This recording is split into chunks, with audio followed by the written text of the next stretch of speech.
Mbak, kenapa sampean nggak bongkar semua mengenai kasus-kasus BLBI? Ya kan udah aku jelasin. Kasus BLBI 98 yang pertama kali itu adalah sama Dikun Hartono. Ya maaf, jadi saya sengaja membuat konten ya. Kalau dibalas komentar satu-satu kayak begitu, mereka merepot akun. Dibilang saya ujaran kebencian, perundungan, ya kan ya seperti itu. Jadi saya jawab aja tanpa menekan yang namanya itu kalian komentar ya. Jadi mengenai kasus BLBI kan udah saya jelaskan. Kasus BLBI itu dulu dia sama Dikun Hartono akan tertangkap di Shanghai. Saksi kasus BLBI itu salah satu ada yang namanya putra Raja Wali Citra, yaitu Nazarudin Zulkarnain. Kemana? Kemana? Nah, Nazarudin Zulkarnain pada saat itu ya heboh ya, itu karena entah bagaimana lah ya, kasur dor-dor itu didor ya. Nah, jadi saya bukan ingin membuat kegaduhan, tapi saya harus memperjelaskan kepada publik ini, pilihlah calon pemimpin itu jangan yang otoriter. Satu, kedua, kita tidak mau lagi digenggam oleh orang-orang otoriter. Harus tahu latar belakang calon pemimpin tersebut. Ya, apakah dia merakyat atau tidak? Apakah dia akan mencekik rakyat atau tidak? Itu kita akan tahu bro, dari gayanya aja kita tahu, ambisinya itu seperti apa udah tahu. Masa udah 3 kali keok juga masih mau maju lagi. Seharusnya Mahkamah Konstitusi ayo dong disuarakan, apabila ada calon presiden, capres atau cawapres udah 3 kali KO, 3 kali keok, keluarkan pernyataan tidak boleh ikut lagi. Beri kesempatan nama yang lain, ya seperti itu, ya kan? Kemudian tadi ada orang yang komentar mengenai tadi kasus-kasus BLBI, yaitu tadi salah satu kasus BLBI sama Dikun Hartono. Di pihak siapa? Ya di pihak Prabowo orangnya.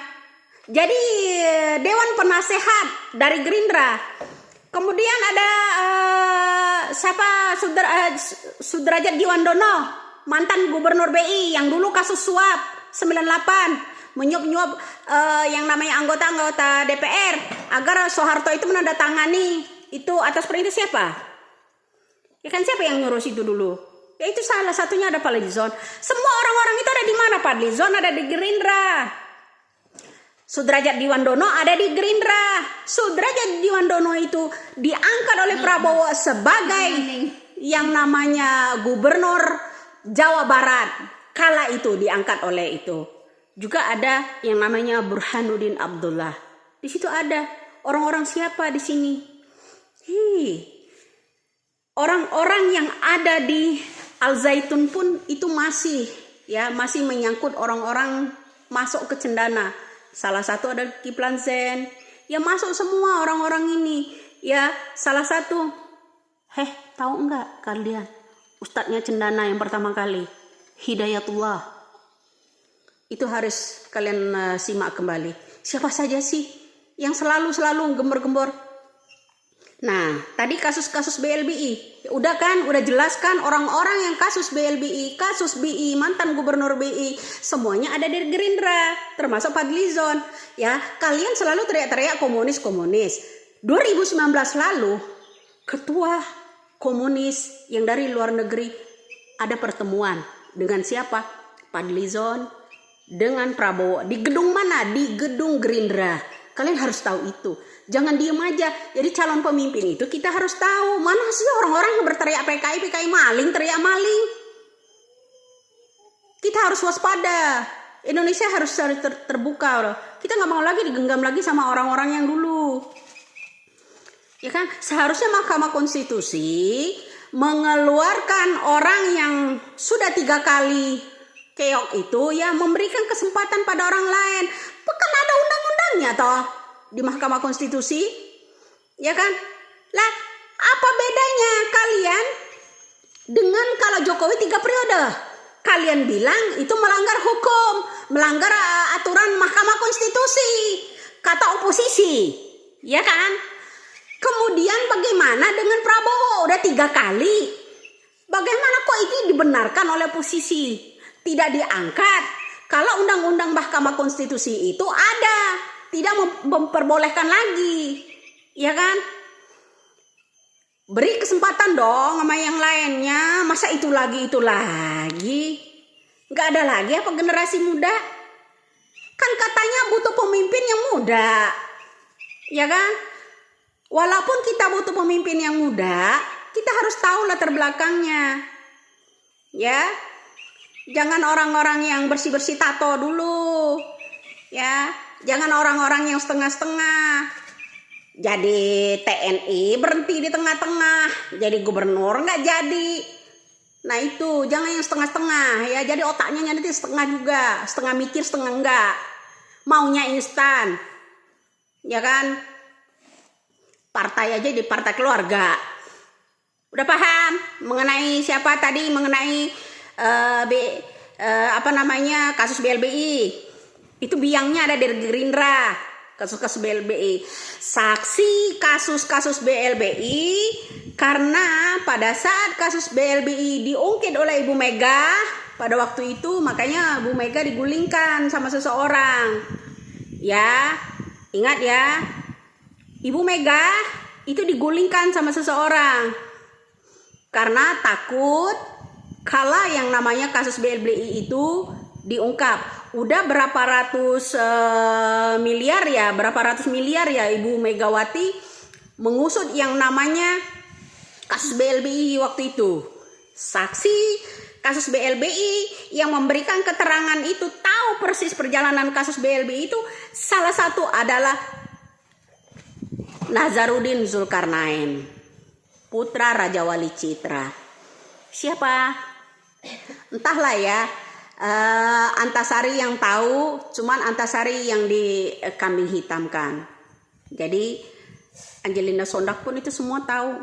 Tapi berbahayanya orang-orang ini sinterklas katanya kan, sangat mematikan. Nah itu bro, makanya kasus-kasus BLBI dead, kasus-kasus yang namanya Hambalang dead. Nah itu kita harus mencari seorang pemimpin itu teliti latar belakangnya bro. Jangankan kesandung korupsi ya. Kasus era-era bapaknya masih pimpinan dulu ya itu harus hati-hati juga. Yang udah-udah hakim pun didor. Sesudahnya juga sebelum Bapak Jokowi ya kan saksi pun didor. Jadi kita nggak mau. Masa kayak nyawa ayam manusia, ya kan? Seandainya itu di keluarga mereka digituin mau nggak gitu loh? Ya, semoga pencerahan saya, jawaban dari saya ini, semoga publik seluruh Indonesia ini memahami. Nggak banyak orang yang tahu, apalagi mengenai Harun Masiku. Ya, nah jadi masih banyak lagi kasus-kasus ya, nanti perlahan-lahan kita ungkap ya, perlahan-lahan kita ungkap. Nah jadi mengenai yang namanya kasus BLBI, orang-orang yang kesandung kasus BLBI itu ada di Gerindra semua. Satu, kedua, di era sebelum Bapak Jokowi, saksi kunci yang namanya kasus BLBI itu adalah Nazarudin Zulkarnain, putra Raja Wali Citra. Itu salah satunya. Tapi yang dikambing hitamkan Pak Antasari. Semoga Bapak Antasari selalu sehat walafiat. Salam dari saya untuk Bapak Antasari. Semoga sehat terus, maju terus Pak. Selalu masih ada orang yang mendukung. Kita nggak ingin ada kegaduhan kita ini, tapi kita harus membuka yang namanya tabir agar orang itu tidak kambing hitamkan era pemerintah Bapak Jokowi. Bukalah yang sebenarnya seperti apa, baik itu kasus BLBI maupun kasus-kasus KPI.